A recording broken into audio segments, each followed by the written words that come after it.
You mentioned writing scripts a little while ago, and I didn't want to let go of that thread. So you have two kinds of videos: problem solving videos and expository videos.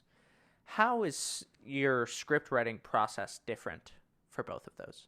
The level of pain, for sure.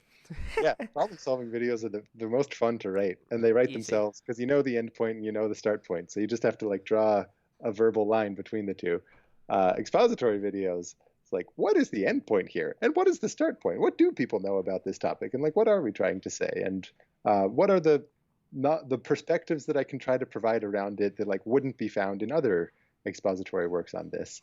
Um, yeah, so that it's almost always problem solving. Sorry, the expository ones where I will try to, if I am on top of my game, will try to do sample lessons because that's where it's valuable.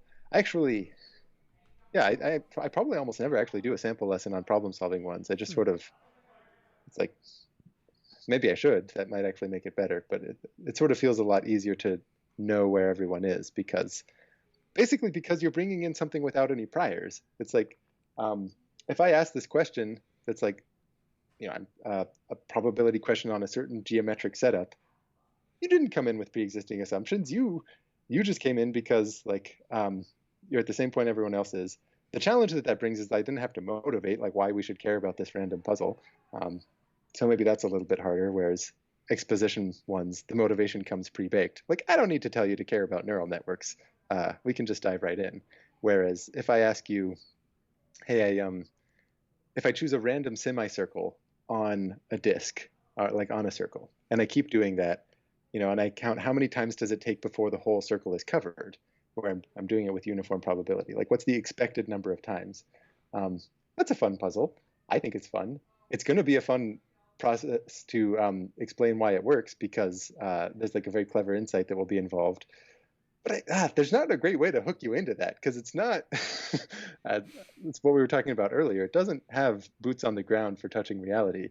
So I would happily make a video on that problem as soon as I have a good hook. But until then, it just has to kind of sit there as the script that will be easy to write one day as soon as it has a title. Interesting. So there's something that you said there that I think that you implied that maybe you have ideas that you're just waiting to talk about until you have a hook. Do you ever have a hook without an idea? Oh, that's a good question. None that I feel proud of, I guess. Well, oh, there was some like shameless clickbaity thing I was thinking of before that could make like a nice. Uh, no, yeah, none that I feel proud of.